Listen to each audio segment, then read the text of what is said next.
बिस्मिल्लाहिर्रहमानिर्रहीम। अस्सलाम वालेकुम dear student, you are watching my channel Nadeem Qadir. आज हम second year physics unit number 12 electric charge को डिस्कस करते हैं। उसका रिव्यू जो है वो हम बताते हैं और फिर इस रिव्यू बेस पर आपको जो है वो एनईडी के जो क्वेश्चन आए हैं वो हम आपको कराएंगे। इसको 200 में डिवाइड किया गया। इस पार्ट में हम कैपेसिटर को डिस्कस नहीं करेंगे।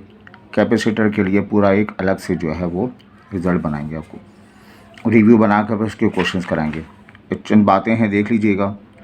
चार्जेस डेवलप होते हैं हमारी आम लाइफ में, हमने देखा रबिंग करने के दौरान गिलास रॉड को किसी सिल्क के कपड़े के साथ रब कर दिया जाए, या घर में प्लास्टिक का कंगा है उसे बालों के साथ जो है वो कॉम किया जाए, तो उससे जो है रबिंग करने के दौरान इलेक्ट्रॉन्स जो हैं वो मूव करते हैं, इलेक्ट्रॉन एक्सचेंज होते हैं, फ्री इलेक्ट्रॉन जो है वो एक्सचेंज होते हैं।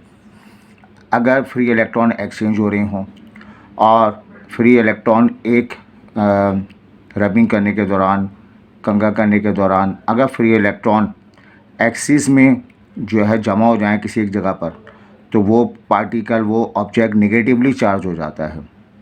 ये रॉड मेरे पास है, ये प्लास्टिक की रॉड है। अगर इसको रब कर दिया जाए तो इसमें इलेक्ट्रॉन्स की तादाद बढ़ जाएगी, एक्सेस हो जाएगी, तो इस प्लास्टिक मार्कर पे नेगेटिव चार्ज डेवलप हो जाएगा। और अगर इलेक्ट्रॉन की तादाद कम हो जाए, डेफिसिट हो जाए, इलेक्ट्रॉन चले जाएं, तो उस सूरत में हम कहेंगे वो ऑब्जेक्ट जो है वो पॉजिटिवली चार्ज हो गया है। असल में इलेक्ट्रॉन की मूवमेंट होती है, फ्री इलेक्ट्रॉन की मूवमेंट होती है। वो अगर आ जाएं, तादाद बढ़ जाएगी इलेक्ट्रॉन की, इलेक्ट्रॉन पे नेगेटिव चार्ज होता है, तो पूरे ऑब्जेक्ट पर नेगेटिव चार्ज हो जाएगा। फ्री इलेक्ट्रॉन रबिंग के दौरान चले जाएं, तादाद कम हो गए इलेक्ट्रॉन्स की, तो प्रोटॉन की तादाद के मुकाबले में, तो वो पार्टिकल पॉजिटिव चार्ज हो जाएगा। ये charge particle carried on particle, dash is always carried on particle. याद रखिएगा, चार्जेस पॉजिटिव चार्ज है, नेगेटिव चार्ज है, हवाओं में नहीं होता, किसी ऑब्जेक्ट पर होगा। इलेक्ट्रॉन पे चार्ज होगा, किसी पार्टिकल पे जो है वो मौजूद होगा, किसी कंडक्टर पे चार्जेस होंगे। सी ऐसा नहीं होता चार्जेस जो है वो आइसोलेटेड हालत में हो, तो हमेशा जो है वो चार्जेस हम कैरिड होंगे पार्टिकल पे। अब पॉजिटिव चार्जेस हैं, ये लाइक चार्जेस कहलाएंगे। ये हमेशा क्या करेंगे बताइए, अट्रैक्ट। लाइक चार्जेस हैं तो ripple each other. Like charges जो हैं वो पॉजिटिव चार्ज रिपल करेंगे, फोर्स लगाएंगे। अनलाइक चार्जेस जो हैं वो अट्रैक्ट करेंगे। बिल्कुल बेसिक बातें हैं बेटा, ये अट्रैक्ट ईच अदर। अगर ग्लास रॉड को सिल के साथ रब किया जाए तो इसमें पॉजिटिव चार्ज जमा हो जाता है। प्लास्टिक की रॉड हो, प्लास्टिक का कंगा हो, उसे बालों के साथ अगर रबिंग की जाए तो उसमें नेगेटिव चार्ज इस्टेब्लिश हो जाता है। ठीक है, ये बात काफ़ी कंफ्यूज करती है, बच्चों को याद होनी चाहिए। मास ऑफ इलेक्ट्रॉन, इलेक्ट्रॉन एक पार्टिकल है, हर पार्टिकल का मास होगा।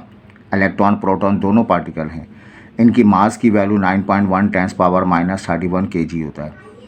प्रोटॉन इसके मुकाबले में भारी एलिमेंट है, हैवी एलिमेंट है। 1836 गुना 1836 टाइम्स, तो 1836 टाइम्स 9.1 × 10⁻³ को मल्टीप्लाई कर दिया जाए, तो उस सूरत में हमारे पास जो है वो इसका रिज़ल्ट आ जाएगा 1.67 × 10⁻27 kg। ये प्रोटॉन का मास है। ठीक है, आपने इलेक्ट्रॉन का मास याद रखना है 9.1 और 18 टाइम 36 से याद रखेंगे।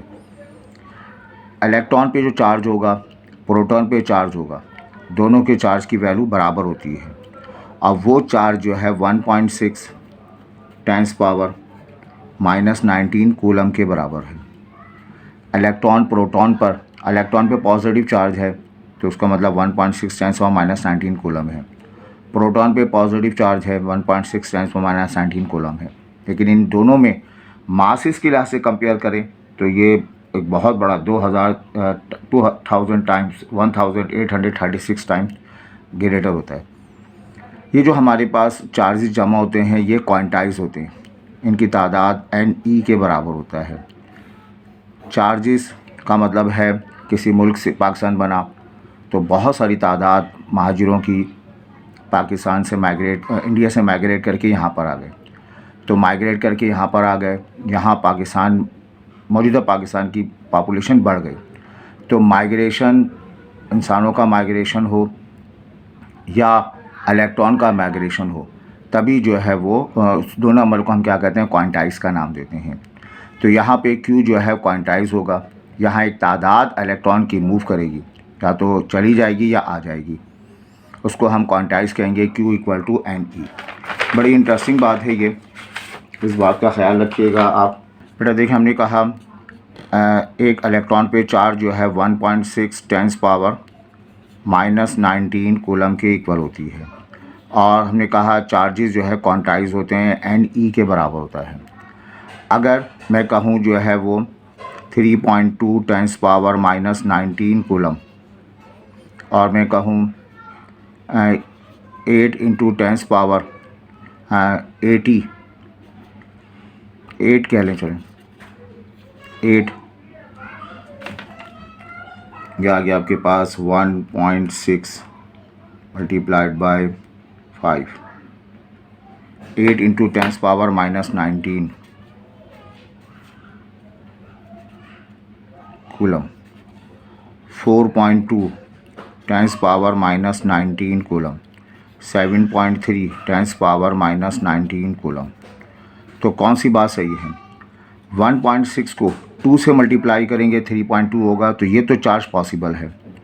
1.6 को 5 से मल्टीप्लाई करेंगे 8 आएगा, तो ये तो चार्ज पॉसिबल है। 1.6 को आप किसी नंबर से मल्टीप्लाई करके ये हासिल नहीं कर सकते, तो ये वाला चार्ज पॉसिबल नहीं है। 1.6 को 5, 7, 3, 2 इनसे मल्टीप्लाई करके 7.3 हासिल नहीं कर सकते, तो ये गलत है। तो ऐसे चार्जेस पॉसिबल हैं जो इसका मल्टीपल होगा, 5 time, 3 time, 20 times, 2000 times, 1 million times, 1 trillion times, लेकिन होगा ये इसी तरह से। ठीक। अब आइए, यहाँ पर एक सवाल पूछा गया पहले कि अगर किसी चार्ज में 1 कूलम, किसी पार्टिकल पे 1 कूलम चार्ज आ जाए, तो उस सूरत में जो है वो कितने चार्जेस मूव करेंगे। अब एक ऑब्जेक्ट हमारे पास है, उस पर चार्जेस मौजूद हैं, पॉजिटिव चार्जेस हैं, इसका मतलब ये इलेक्ट्रॉन यहाँ से चले गए और यहाँ चार्जेस की वैल्यू 1 कूलम है। अब ये 1 कूलम चार्जेस आ गया, तो कितने इलेक्ट्रॉन मूव किए होंगे, इलेक्ट्रॉन्स कितने मूव करके, कितने इलेक्ट्रॉन, 5 इलेक्ट्रॉन, 10 इलेक्ट्रॉन, 15, 20 इलेक्ट्रॉन, कितने इलेक्ट्रॉन मूव कर गए कि यहाँ 1 कूलम चार्ज आ गया। तो कूलम का फार्मूला है 1 n times of E। Charges की वैल्यू 1 है, तादाद मुझे मालूम करनी है, 1.6 10⁻⁻19 आ जाएगा ये। ठीक है, इसको हम यहाँ पे शिफ्ट कर देंगे, 1/1.6 10⁻19, ये n आ जाएगा। अब बेटा आप हैरान होंगे, इसमें ये जो है वो n की वैल्यू हमारे पास जो मिलेगी वो आ जाएगी 6.25 10⁻18। इतनी बहुत बड़ी तादाद जो कि ट्रिलियन से ज़्यादा है, ट्रिलियन में 10⁻9 होती है, तो मिलियन, बिलियन, ट्रिलियन, उससे भी ज़्यादा जो है वो तादाद इलेक्ट्रॉन की मूव करेगी, और तब जाके वहाँ पर उस पार्टिकल पे चार्ज कितना होगा, 1 कूलम। इसीलिए हम अक्सर देखेंगे 2 माइक्रो कूलम, 3 माइक्रो कूलम, इस तरह की बातें की जाएंगी। 2 का मतलब 2 10⁻⁻6 कूलम के बराबर होगा। कूलम एक बड़ी यूनिट है, इसको डायरेक्टली इस्तेमाल नहीं किया जाता इस चैप्टर में, ख़ास तौर पर हम जो है वहाँ पे माइक्रो कूलम्स को थोड़ा छोटा करके हम इस्तेमाल करते हैं। ठीक है बेटा। अच्छा, ये हमने बता दिया 1 कूलम में कितनी तादाद है। ये तादाद आप इस फार्मूले से निकाल सकते हैं या याद कर लीजिए इसको। एक चार्ज शीट है, उसमें 4 माइक्रो कॉलम का पॉजिटिव चार्ज है, और उसमें हम 2 माइक्रो कूलम हमारे पास एक और पार्टिकल है। हम इसे अलजेब्रिकली तौर पर ऐड कर सकते हैं। अगर हम इस पार्टिकल को फोर्स लगाकर इसके अंदर शामिल कर दें तो होगा ये कि अब जो चार्ज शीट होगी उसमें 6 माइक्रो कूलम होंगे। तो आम अलजेब्रिकली तौर पर इनको ऐड सब्ट्रैक्ट किया जा सकता है। आपको जब सवाल होंगे तो माइक्रो कूलम में जवाब दिए जाएंगे -5, 3 वगैरह। -5 माइक्रो कूलम, -2 माइक्रो कूलम, इन दोनों में ग्रेटर कौन सा है? तो याद रखिएगा प्लस माइनस को इग्नोर कर देंगे हम, यहाँ प्लस माइनस को इग्नोर करेंगे। -5 का मतलब ये बड़ा नंबर है -2 के मुकाबले में। -7 और 3 माइक्रो कूलम, तो प्लस माइनस को इग्नोर करें, जिसकी क्वांटिटी ज़्यादा है 7 ग्रेटर है। 7 micro coulomb is greater than the 3 micro coulomb. तो ये आपने ख्याल रखना है, हम कन्फ्यूज़ रहते हैं। अच्छा बेटा, आपने पढ़ा 2 चार्जेस हैं, दोनों पॉजिटिव हैं, रिपल करेंगे मतलब फोर्स अप्लाई करेंगे। 2 चार्जेस हैं, अपोजिट डायरेक्शन में हैं, अट्रैक्ट करेंगे, अटैक करने के लिए फ़ोर्स अप्लाई करेंगे। उस फोर्स के लिए कूलम्स ने काम किया और कूलम्स ने कहा ये फ़ोर्स 2 चार्जेस के दरमियान लगने वाली फ़ोर्स जो है उसे कूलम फ़ोर्स का नाम देते हैं। और उन कूलम फ़ोर्स की कैलकुलेशन की गई। उसका formula 1/4 pi epsilon not Q1 Q2 upon R square. Vacuum के लिए इस पूरे एक्सप्रेशन को कांस्टेंट K का नाम दे दिया गया, coulomb constant. F = K Q1 Q2 upon R square. इस कूलम कांस्टेंट का वैल्यू 9 × 10⁹ न्यूटन मीटर स्क्वायर पर कूलम स्क्वायर होती है। अगर हम जो है वो अपने इस सिस्टम को किसी मीडियम में ले जाएं तो लगने वाली फ़ोर्स रिड्यूस हो जाती है। और फार्मूला इसका है 1/4 पाई एप्सिलॉन नॉट R। ये एप्सिलॉन R हो जाएगा Q1 Q2 upon R square. ये एप्सिलॉन R जो है वो रिलेटिव डायलेक्ट्रिक कांस्टेंट है और इसकी वैल्यू हमेशा 1 से ग्रेटर होती है। वैक्यूम के लिए इसकी वैल्यू 1 होती है। अब एप्सिलॉन नॉट क्या है, ये इसको हम परमिटिविटी का नाम भी देते हैं। परमिटिविटी का नाम देते हैं।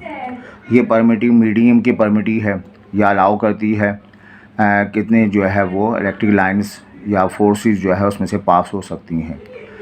इस प्रॉपर्टी को परमिटिविटी का नाम देते हैं। स्पेस के लिए इसकी वैल्यू 1, बाकी मीडियम के लिए इसकी वैल्यू 1 से ग्रेटर हुआ करती है। ये जो फोर्स हमारे पास है ये डिपेंड्स करती है प्रोडक्ट ऑफ चार्जेस पर, Q1 Q2 के प्रोडक्ट पर डिपेंड करती है। इनका प्रोडक्ट ज़्यादा होगा तो फोर्स ज़्यादा हो जाएगी। It depends distance between charges पर डिपेंड करती है, चार्जेस के दरमियान डिस्टेंस पर डिपेंड करती है। और इम्पॉर्टेंट बात यह है कि बहुत सारे लॉ की तरह ये भी डिस्टेंस के स्क्वायर लॉ के साथ इन्वर्सली प्रोपोर्शनल होती है। इसके अलावा it depends distance charges, it depends करती है मीडियम क्या है, आप किस मीडियम में बात कर रहे हैं, किस मीडियम में कूलम्स लॉ को पढ़ रहे हैं, स्पेस में पढ़ रहे हैं, वाटर में पढ़ रहे हैं, ग्लास में पढ़ रहे हैं। तो चार्जेस के दरमियान जो मीडियम है उस पर डिपेंड करता है। फोर्स प्रोडक्ट के साथ डायरेक्टली प्रोपोर्शनल होती है। ये Newton force, coulomb force distance के स्क्वायर के साथ जो है वो इन्वर्सली प्रोपोर्शनल होती है। ये फार्मूला एग्जैक्टली मैच करता है M1 M2 Newton's law of gravitation से मैच करता है, वो भी मास के प्रोडक्ट पे डिपेंड करता है। इन्वर्स स्क्वायर लॉ के साथ इन्वर्सली प्रोपोर्शनल होता है। फ़र्क क्या है, G यूनिवर्सल ग्रेविटेशन कांस्टेंट होता है, यूनिवर्सल कांस्टेंट होता है, जबकि यहाँ K की वैल्यू जो है वो मीडियम टू मीडियम डिपेंड करती है। एप्सिलॉन नॉट की वैल्यू अगर आप देखें तो वो 8.85 10⁻⁻12, समटाइम्स 9 × 10⁻⁻12 भी इस्तेमाल कर लेते हैं, लेकिन पूरे कॉलम कांस्टेंट की वैल्यू। अब कूलम कांस्टेंट के इसके यूनिट है newton metre square coulomb square, इसकी यूनिट रिवर्स होगी, coulomb square newton metre square के बराबर हो जाएगी। ये जो है इसका फार्मूला होगा। इसकी जो यूनिट कूलम कांस्टेंट की है एप्सिलॉन की वैल्यू इसके मुखालिफ होगी, अपोजिट होगी, रेसिप्रोकल होगी। ठीक है बेटा। अब एप्सिलॉन ये रिलेटिव परमिटिविटी 1 से ग्रेटर होती है। ये 0.8 नहीं हो सकती, ये हो सकती है, ये हो सकती है, ये हो सकती है, ये ग्रेटर दैन 1 ही होगी। जब भी मीडियम हम इस्तेमाल करेंगे तो फोर्स जो है मीडियम अगर बढ़ेगा तो उसकी वजह से हमारे पास जो कूलम फोर्स है वो रिड्यूस होना शुरू हो जाएगी। अगर रिलेटिव परमिटिविटी कम होती है तो मीडियम जो है फोर्सेस जो है वो बढ़ना शुरू हो जाएगी। टू चार्जेस के दरमियान आपने कूलम फोर्स अप्लाई की, माइनस जवाब आता है, इसका मतलब है कि दोनों चार्जेस कैसे हैं, अपोजिट हैं, क्योंकि Q1 +2 होगा, Q2 -3 होगा, तो जवाब -6, अपोजिट चार्ज हैं, अपोजिट चार्जेस हैं और उनके दरमियान फोर्स ऑफ अट्रैक्शन हो रही है। अगर दो चार्जेस पॉजिटिव हैं, अगर force of coulomb force positive हासिल हो रही है, इसका मतलब है लाइक चार्जेस हैं, दोनों पॉजिटिव हैं या दोनों नेगेटिव हैं, और उनके दरमियान जो फोर्स है वो उसकी नेचर क्या है, रिपल्शन, वो एक दूसरे को रिपल्स कर रहे हैं। कूलम फोर्स एक चार्ज से नहीं बनती, एक चार्ज दूसरे चार्ज पे इतनी फोर्स लगाएगा, दूसरा भी उतनी ही फोर्स अप्लाई करेगा, इसीलिए इसको क्या कहा, म्यूचुअल फोर्स का नाम दिया। इसको समझिएगा बेटा। अब ये Q1 Q2 पर फोर्स अप्लाई करेगा, Q2 Q1 पे फोर्स अप्लाई करेगा। Q1 ने 2 न्यूटन की फोर्स अप्लाई की तो Q2 भी 2 न्यूटन की फोर्स अप्लाई करेगा। इसका मतलब है म्यूचुअल फोर्सेस हैं, ये अलग अलग नहीं होगा कि Q1 ने ज़्यादा फोर्स अप्लाई की, Q2 ने कम फोर्स अप्लाई की। जो फोर्स यहाँ अप्लाई होगी वही फोर्स यहाँ पर अप्लाई की जाएगी। इसीलिए अब आइए इलेक्ट्रिक इंटेंसिटी। जब पॉजिटिव चार्ज होता है तो उसके अराउंड एक इलेक्ट्रिक फील्ड बनती है और उसकी डायरेक्शन आउटवर्ड होती है। पॉजिटिव चार्ज में जो इलेक्ट्रिक फील्ड बनेगी उसकी लाइन ऑफ फोर्सेस आउटवर्ड होंगी। नेगेटिव चार्ज होगा, उसमें जो इलेक्ट्रिक फील्ड बनेगी वो इनवर्ड डायरेक्शन में बनेगी। अगर एक पॉजिटिव चार्ज प्लेट है हमारे पास, एक नेगेटिव चार्ज प्लेट है, इनको क्लोज किया जाए तो एक यूनिफॉर्म इलेक्ट्रिक फील्ड हमारे पास डेवलप होती है जो पॉजिटिव टू नेगेटिव हो जाएगी। अब इंटरेस्टिंग बात है, 3 केसेस होते हैं।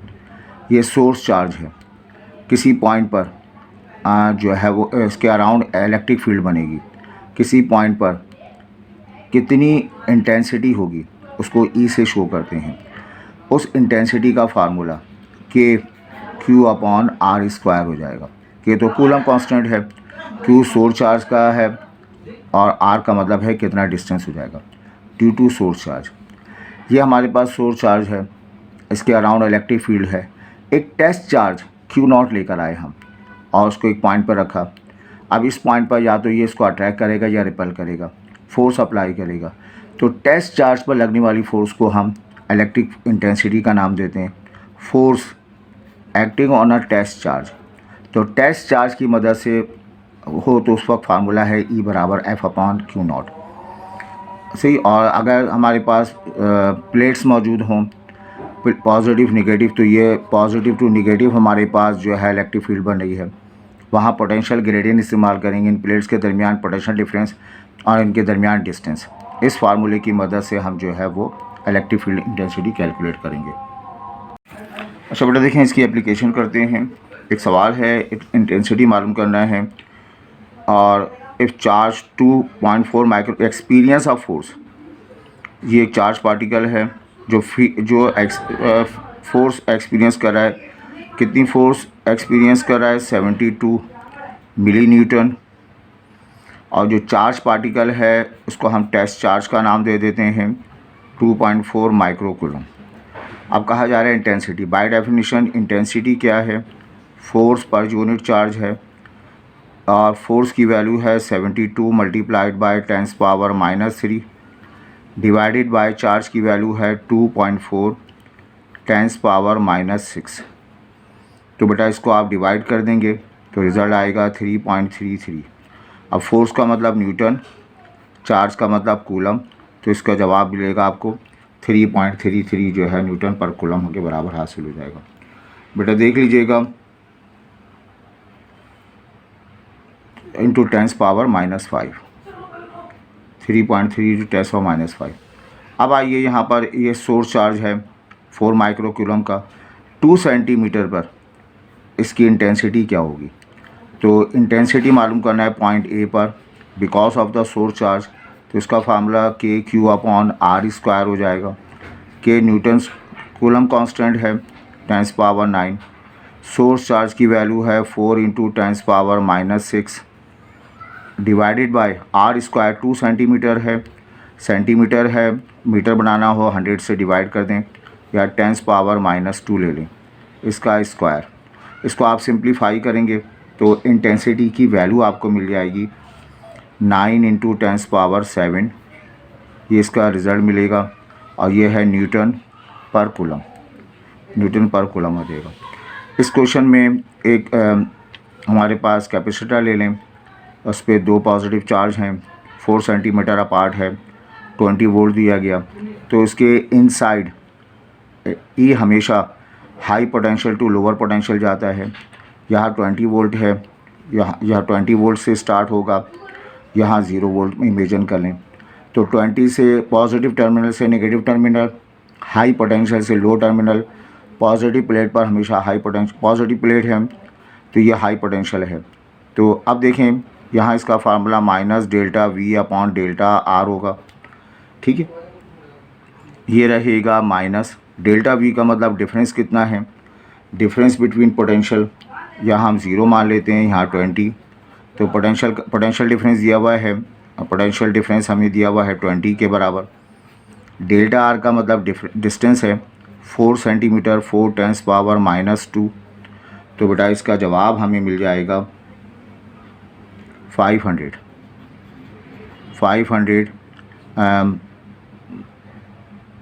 न्यूटन पर कूलम। तो ये इनसाइड जो है वो यहाँ किसी भी यूनिफॉर्म है, किसी भी पॉइंट पर आप जो है वो मालूम करेंगे, इस पॉइंट पर इंटेंसिटी की वैल्यू 500 न्यूटन पर कूलम होगा। डायमेंशन पूछी जाती है इंटेंसिटी की। बाय डेफिनेशन इंटेंसिटी नाम है फोर्स पर unit charge, force on test charge. Force को हम mL/T⁻⁻2 लिख सकते हैं। चार्ज को, चार्ज नाम है I बराबर है Q/T, T शिफ्ट कर देंगे IT। I को एम्पियर से शो किया जाता है, टाइम को T से शो करते हैं। तो ये हो जाएगा mL/T⁻⁻3 ऊपर जाएगा A⁻⁻1। तो इंटेंसिटी जो वेक्टर क्वांटिटी है उसकी यूनिट है न्यूटन पर कूलम, उसकी डायमेंशन mL/T⁻⁻3 एम्पियर -1। तो याद रखिएगा ये। अब आसान टॉपिक है हमारे पास इलेक्ट्रिक फ्लक्स। ये पॉजिटिव चार्ज है, इसके बाहर की तरफ जो है वो इलेक्ट्रिक लाइन ऑफ फोर्सेस होंगी। अब अगर दरमियान में हम कोई प्लेट ले आएँ, कोई सरफेस ले आएँ और वो जब इलेक्ट्रिक लाइन ऑफ फोर्सेस इस सरफेस से भी क्या होंगी, गुजर रही होंगी। इलेक्ट्रिक लाइन ऑफ फोर्सेस पास हो रही हैं और पास होने के दौरान एक सरफेस जो है वो, ये सरफेस जो है इसके साथ रख दी मैंने। तो इलेक्ट्रिक लाइन ऑफ फोर्स इस सरफेस में से भी पास होके बाहर की तरफ निकल जाएंगी। तो हम कहेंगे फिज़िकली तौर पर when number of lines of electric forces passing through the surface electric flux term is use. ये फ्लक्स का टॉपिक इस्तेमाल करते हैं इम्तहान के दिनों में। कॉलेज का गेट, वहाँ से स्टूडेंट का गुज़रना बहुत ज़्यादा हो जाता है, उस दौरान फ्लक्स बढ़ जाता है। अभी इंडिया ने जो है वो पानी पाकिस्तानी दरियाओं में छोड़ दिया, तो पानी का फ्लक्स जो है बढ़ गया। तो किसी पानी का, हवा का, स्टूडेंट का किसी ख़ास एरिया से गुज़र जाना, उस अमल को हम गुज़रना, उस अमल को उसको फ्लक्स का नाम देते हैं। इलेक्ट्रिक लाइन ऑफ फोर्सेस गुजर रही हैं तो इलेक्ट्रिक फ्लक्स हो जाएगा। मैथमेटिकली इसका फार्मूला है E.ΔA। ये इसका फार्मूला है इंटेंसिटी और एरिया का डॉट प्रोडक्ट। ये डॉट प्रोडक्ट है बिटवीन इंटेंसिटी एंड ए का डॉट प्रोडक्ट है, ठीक है। ये एक स्केलर क्वांटिटी हुआ करती है, ठीक है। ये मैक्सिमम कब होती है, जब इलेक्ट्रिक लाइन ऑफ फोर्सेस और जो एरिया है वो जो है वो जो एरिया की डायरेक्शन है और इलेक्ट्रिक लाइन ऑफ फोर्सेस की डायरेक्शन है सेम हो जाए, एंगल 0 हो जाए, तो उस सूरत में मैक्सिमम हो जाती है और इसका फार्मूला E के बराबर हो जाता है, क्योंकि एंगल की वैल्यू 0 cos 0 1 के बराबर पढ़ी जाती है। लेकिन इलेक्ट्रिक लाइन ऑफ फोर्सेस और जो है वो ये ऊपर की तरफ आ जाए, एरिया इसका अपवर्ड डायरेक्शन में ई यहाँ पर हो, एरिया यहाँ पर हो, एंगल 90 डिग्री हो, कॉस 90 ज़ीरो होता है, तो मिनिमम इलेक्ट्रिक फ्लक्स की वैल्यू ज़ीरो के बराबर होती है। आगे बढ़ते हैं। यूनिट हमने बता दिया इसका बाय डेफिनेशन फोर्स पर यूनिट, चार्ज न्यूटन पर कूलम इसकी यूनिट हो जाएगी। अच्छा बेटा, इलेक्ट्रिक पोटेंशियल कहा जाए, पोटेंशियल डिफरेंस कहा जाए, एक ही बात है। अब कुछ चार्ज पार्टिकल है, उसके अराउंड इलेक्ट्रिक फील्ड बन रही है। हम टेस्ट चार्ज को एक पॉइंट से दूसरे पॉइंट पे ले जाना चाहते हैं, तो हमें कुछ वर्क डन फोर्स लगानी होगी, वर्क डन करना होगा। ये वर्क डन उस चार्ज में स्टोर हो जाएगा। उस वर्क डन को हम इलेक्ट्रिक पोटेंशियल या पोटेंशियल डिफरेंस का नाम देते हैं। या कोई चार्ज पार्टिकल को हमने इलेक्ट्रिक फील्ड में रखा, वो इलेक्ट्रिक फील्ड उस पर जो है फोर्स अप्लाई करके उसको एक पॉइंट से दूसरे पॉइंट पे पहुंचा देती है। ख़ुद सोर्स चार्ज एक पॉइंट चार्ज को एक पॉइंट से दूसरे पॉइंट पहुंचा देती है, तो उसने कुछ वर्क डन किया, वो वर्क डन भी जो है वो उसका पोटेंशियल डिक्रीज़ कर देगा, उसको भी इलेक्ट्रिक चार्ज का नाम देंगे। Amount of work done to move positive charge from one point to another point in electric field is called electric potential. वो वर्क डन जो पॉजिटिव चार्ज को एक पॉइंट से सेकंड पॉइंट मूव करे in electric field, किसी electric field में, तो हम कहेंगे कि वो जो काम स्टोर होगा उस काम को इलेक्ट्रिक पोटेंशियल डिफरेंस का नाम, इलेक्ट्रिक पोटेंशियल या पोटेंशियल डिफरेंस का नाम देंगे। अब वर्क डन हमने चार्ज भी किया तो उसकी पोटेंशियल एनर्जी बढ़ जाती है, लेकिन अगर वर्क डन सोर्स करे तो पार्टिकल की पोटेंशियल एनर्जी कम हो जाती है। पोटेंशियल एनर्जी को हम अब पोटेंशियल एनर्जी है work done upon time, work done upon charge. Work done का मतलब बेटा जूल होता है और चार्ज को हम कूलम कहते हैं, तो इलेक्ट्रिक पोटेंशियल की यूनिट जूल पर कूलम होती है।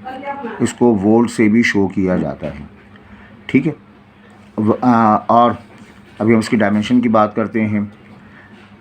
हमारे घरों में 220 पोटेंशियल है, सॉकेट है, उसके एक एंड पर 220 है, दूसरे एंड पर 0 है, तो ये पोटेंशियल है। अगर किसी तरह से इसको ज्वाइन कर दिया जाए सॉकेट से, अब ये पोटेंशियल रन करेगा, हाई पोटेंशियल से जो है करंट फ्लो करना शुरू करेगा, लो पोटेंशियल की तरफ मूव करना शुरू करेगा, सही।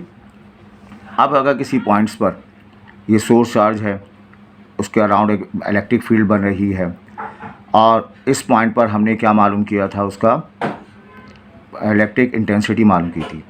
अब सोर्स चार्ज के बाहर हम किसी पॉइंट पर इस इलेक्ट्रिक फील्ड का पोटेंशियल मालूम करते हैं कि यहाँ कितना पोटेंशियल है, यहाँ कितना पोटेंशियल है, यहाँ कितना पोटेंशियल है। हर पॉइंट पर पोटेंशियल मालूम करते हैं। सोर्स चार्ज की वजह से किसी पॉइंट पर पोटेंशियल मालूम करना, तो फार्मूला के क्यू अपॉन आर स्क्वायर नहीं है, वो ई में आर स्क्वायर था। एक और फार्मूला बाय डेफिनेशन है, इस पॉइंट से इस पॉइंट पर लाने के लिए इतना वर्क डन किया जाएगा, वो पोटेंशियल डिफरेंस है। और दूसरा फार्मूला जो है वो वी बराबर, हमने बताया ना कि पोटेंशियल डिफरेंस जो है वो, या ई जो है बराबर था डेल्टा वी अपॉन डिस्टेंस, तो वहाँ पर डेल्टा वी बराबर होगा ई डी के बराबर हो जाएगा। ये 3 फार्मूले हैं पोटेंशियल डिफरेंस मालूम करने के। अब इसके क्वेश्चन देख लें। एक सोर्स चार्ज है 1 माइक्रो कूलम, उसके अराउंड इलेक्ट्रिक फील्ड बनेगी 4 सेंटीमीटर पर, बताइए उसमें कितना पोटेंशियल होगा। तो किसी 4 पोटेंशियल मालूम करना है, ये आ जाएगा के क्यू अपॉन आर के बराबर होगा, और कि 9 इंटू 10⁻⁹, क्यू की वैल्यू क्या है 1 मल्टीप्लाइड बाय 10⁻⁻6, डिस्टेंस कितना है 4 मल्टीप्लाइड बाय 10⁻⁻2, तो इसकी वैल्यू जो है वो आ जाएगी आपके पास 225 मल्टीप्लाइड बाय 10⁻³ वोल्ट के बराबर आ जाएगी। बेटा चेक कर लीजिएगा, ये आपके पास आ जाएगी। अब आपसे क्या कहा जा रहा है कि ये जो हमारे पास सरफेस बनी हुई है, स्फीयर बना हुआ है, इस स्फीयर सेकंड पार्ट में है कि ये जो स्फीयर बना हुआ है पॉजिटिव चार्ज पार्टिकल के साथ, इसका जो है वो चार्ज वैल्यू 1 माइक्रो कूलम है, इसका रेडियस जो है वो 1 सेंटीमीटर के बराबर है, सरफेस पे बताइए पोटेंशियल क्या होगी। सरफेस पर पोटेंशियल मालूम करना है। सरफेस पर पोटेंशियल मालूम करना है कि Q अपॉन R के बराबर है। K की वैल्यू हमने निकाली 9 मल्टीप्लाइड बाय 10 पावर 9 है। चार्ज की वैल्यू 1 मल्टीप्लाइड बाय 10 पावर -6 है। और रेडियस कितना है, डिस्टेंस है 1, तो 1 मल्टीप्लाइड बाय 10 पावर -2 सेंटीमीटर में है। तो इस वक्त V की वैल्यू हमें मिल जाएगी 90 वोल्ट के बराबर हासिल हो जाएगी।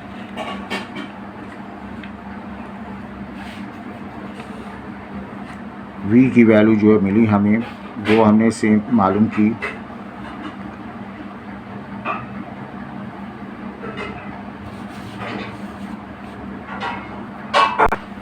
बेटा सिंप्लीफाई करके इसका जवाब यह आएगा। इसे आप 9 × 1 2 3 4 5 वोल्ट लिख सकते हैं। ठीक है, तो ये जो है उसका रिज़ल्ट मिलेगा। आगे बढ़ते हैं। अच्छा याद रखिएगा, जो हमने सरफेस पर रिज़ल्ट निकाला है, अंदर भी इनसाइड भी आपको 9 × 10 पावर 5 वोल्ट मिलेगा। तो जो सरफेस पर पोटेंशियल मिलेगा आपको, वही पोटेंशियल जो है वो इनसाइड भी मिला करता है। सरफेस के हर पॉइंट पे पोटेंशियल सेम पोटेंशियल होगा, इनसाइड सरफेस पर भी सेम पोटेंशियल आपको मिल जाएगा। अंदर ज़ीरो नहीं होगा। हाँ, ज़ीरो क्या होगा अंदर, E जो है इलेक्ट्रिक इंटेंसिटी, वो उसकी वैल्यू 0 के बराबर मिलेगी। बस बेटा एंड करते हैं हम। एक बड़ा इंटरेस्टिंग टॉपिक है ये 40 वोल्ट है, 20 वोल्ट है। E हमें इसकी डायरेक्शन शो करनी है। E हमेशा हाई पोटेंशियल से लो पोटेंशियल की तरफ बनता है।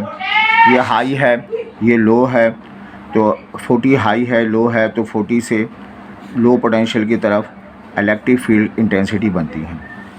अब यहाँ लिखा है -20 और 10, 2 सेंटीमीटर का डिस्टेंस है। अब यहाँ हाई कौन सा है, लो कौन सा है, याद रहे पोटेंशियल डिफरेंस के मामले में हम मैथमेटिकली रीड करते हैं। 0 से इस तरफ जा रहा हो तो माइनस में जाएगा, अब छोटा होता जाएगा। इस तरफ जा रहा है पॉजिटिव होगा। -10 वोल्ट -50 वोल्ट, तो -10 वोल्ट 0 से करीब है तो ये बड़ा वोल्ट हो जाएगा। -60 और 50 डेफिनेटली 50 वोल्ट बड़ा हो जाएगा। तो -20 और -10, तो इसमें जो है -20 बहुत दूर है, -10 करीब है, तो ये ग्रेटर आपको मिलेगा। यहाँ से पोटेंशियल डिफरेंस जो है पॉजिटिव की तरफ बढ़ेगा, हाई पोटेंशियल से लो पोटेंशियल की तरफ बढ़ेगा। इक्वी पोटेंशियल सरफेसेस क्या होते हैं, जहाँ पर जो है वो पोटेंशियल आपको सेम मिला करता है। सभी हमने एग्जांपल दी थी, हर पॉइंट पर पोटेंशियल की वैल्यू जो है वो आपको सेम मिलेगी। तो वो सरफेस जहाँ हर पॉइंट पर पोटेंशियल की वैल्यू सेम मिलती है उसको इक्वी पोटेंशियल कहते हैं। हमारी ज़मीन भी इक्वी पोटेंशियल है, हर जगह सेम आपको पोटेंशियल मिलेगा, वो 0 के बराबर होगा। गॉसेस लॉ की बात करें कि किसी भी क्लोज सरफेस के ऊपर बहुत सारे चार्जेस हों, उन तमाम चार्जेस से इलेक्ट्रिक फ्लक्स जो बनता है वो 1/ε0 Q इनसाइड होता है। ε0 की वैल्यू 9 × 10⁻⁻12। और अगर इस सिस्टम को हम किसी मीडियम में डुबो दें तो 1/ε0 R हो जाएगा, Q इनसाइड हो जाएगा। और ε0 R की वैल्यू जो है वो 9 या 8.85 के बराबर होती है, और ये इंडिपेंडेंट ऑफ शेप है। अब ये पॉइंट A हमारे पास है, ये इसको हम अप्लाई करते हैं गॉसेस लॉ को। एक चार्ज शीट है, किसी डिस्टेंस पर यहाँ पर इलेक्ट्रिक इंटेंसिटी क्या होगी, पॉजिटिव चार्ज प्लेट है, नेगेटिव चार्ज प्लेट है, इस पॉइंट पर इंटेंसिटी की वैल्यू क्या होगी। दोनों सेम आ जाएं, पॉजिटिव चार्ज प्लेट हों, ये भी सेम पॉजिटिव चार्ज प्लेट हों, तो गॉसेस लॉ अप्लाई करते हुए पढ़ा हमने E की वैल्यू σ/2ε0 होती है। यहाँ पर अगर हमारे पास दो अपोजिट चार्ज प्लेट हों तो किसी पॉइंट पर σ/ε0 बराबर होता है, और अगर दोनों सेम हो जाएं तो वहाँ पर उसकी वैल्यू 0 के बराबर होती है। सिग्मा का मतलब है charge per unit area, density जो है चार्ज पर यूनिट एरिया, जितने भी चार्ज होंगे एरिया से डिवाइड कर देंगे। सरफेस की बात की जाए, सर्कुलर बॉल की बात की जाए, मेटल की बात की जाए, तो वहाँ अगर हम इसको जितने चार्ज देंगे वो सारे चार्ज रिपल्शन की वजह से जो है बाउंड्री में जमा हो जाते हैं, अंदर कुछ नहीं होता। जब हम किसी मेटल स्फीयर को चार्ज देते हैं तो वो चार्ज रिपल्शन की वजह से सरफेस पे जमा हो जाते हैं, अंदर कोई चार्ज मौजूद नहीं होता। तो इनसाइड इलेक्ट्रिक फील्ड ज़ीरो के बराबर होती है। और एट द एंड पर सरफेस पर जो हमारे पास चार्ज होगा उसका फार्मूला है Q/2ε0। उसका फार्मूला है Q/2 नहीं आएगा उधर, Q/ε0 के बराबर है। जबकि Q जो है इसका जो सिग्मा आपके पास है, ये Q सरफेस मेटल चार्ज है, इस पर हमारे पास जो फार्मूला है वो σ/ε0 है। जबकि सिग्मा जो है वो वही फार्मूला है charge upon area. Total charge उसको हम डिवाइड कर देंगे एरिया से। यहाँ जो एरिया इस्तेमाल करेंगे क्योंकि स्फेरिक शेप है 4πr² के साथ, तो इसके क्वेश्चंस वगैरह पूछे जा सकते हैं, वह हम अगली वीडियो में रिकॉर्ड करा देंगे। तो उम्मीद है कि ये थोड़ा रिव्यू आपके समझ में आया होगा और सारी चीज़ें एक साथ कलेक्शन हो गई कैपेसिटर के अलावा। अब हम इसके न्यूमेरिकल आपको जो है अगली क्लास में रिकॉर्ड करा देंगे और उससे ये कि आपको ग्रिप मिल जाएगी और बआसानी तौर पर क्वेश्चन आप अटैम्प्ट कर सकेंगे। ये NET entry test, Karachi university test और दाऊद यूनिवर्सिटी और यूनिवर्सिटी के लिए बेहतर है। मेडिकल वालों के लिए हमारा रिव्यू तो बेहतर है, लेकिन इसके क्वेश्चन आंसर जो है वो उनको थोड़ा और एडवांस काम करना होगा। बेटा अपने दोस्तों के साथ शेयर करें, सब्सक्राइब तो ज़रूर करें और दुआ है अल्लाह ताला आपको इम्तिहान में कामयाबी अता फरमाए। Thank you.